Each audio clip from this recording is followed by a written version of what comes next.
Hey, welcome to my channel. I'm Wilson Sanchez, a passionate artist and animator born in Brooklyn, New York. In this series, I walk through the process of how I drew my latest drawings. And hopefully you can get some tips and inspirations from them. So let's begin. Okay, so we're gonna go through this Fat Boo drawing, and I just want to show you how I went through thinking about it and get into it. So let's just go to the beginning. So my process started first here. So what I did is I challenged myself to draw 5 different basic shaped characters.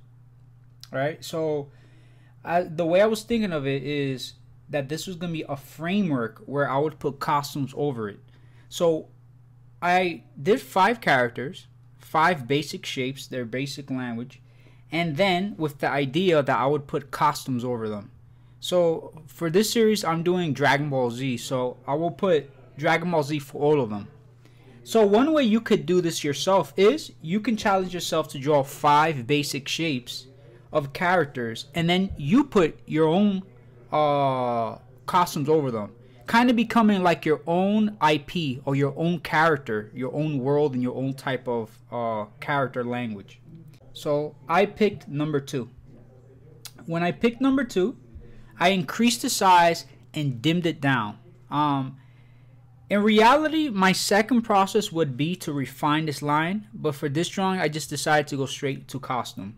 So then I drew the boot costume on top of that drawing.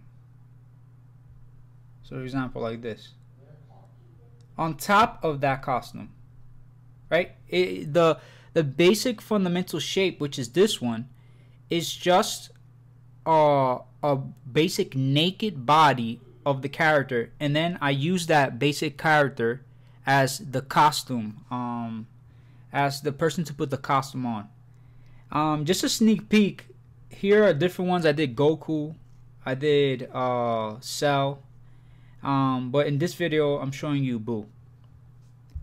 So basically, if you want to learn more about my process of that, make sure to go to my Instagram and see my 7 steps to drawing characters, and there I show you my thinking process behind that.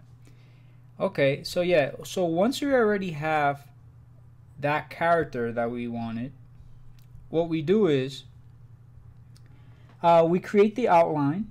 We have this character. This is the final character we have. We add, and let's break this down. So I first add a local layer. So it's just a layer of the character, the silhouette, around, in order to contain the colors later on as I start putting it. After that, I started with adding the colors for the cape, and then I added the black parts of the suit, then the yellow parts of the suit, and then finally the white part of the suit. And then at the end I added shadows with a blue color on multiply at an opacity of 50, and there you go, you have the character. Again, this character came from a framework I created at the beginning. So what you could do is you can start, for your own purposes, you can start just playing around with shapes. So create 5 different characters without costumes. They're naked characters. And then what you do is you take that character, that becomes your icon. That character becomes how your world looks, how your character worlds look. And then with that, you pick one, and then you start designing costumes over it. And then you start coloring it, and then you're creating your own icon. So that's it. I hope that this video inspired you to create your own characters and create your own costumes and create your own universes. If you like this video, make sure to share it with somebody who might be inspired by it, and make sure to follow this page or follow my YouTube in order to keep getting videos like this. Thank you. Until next video.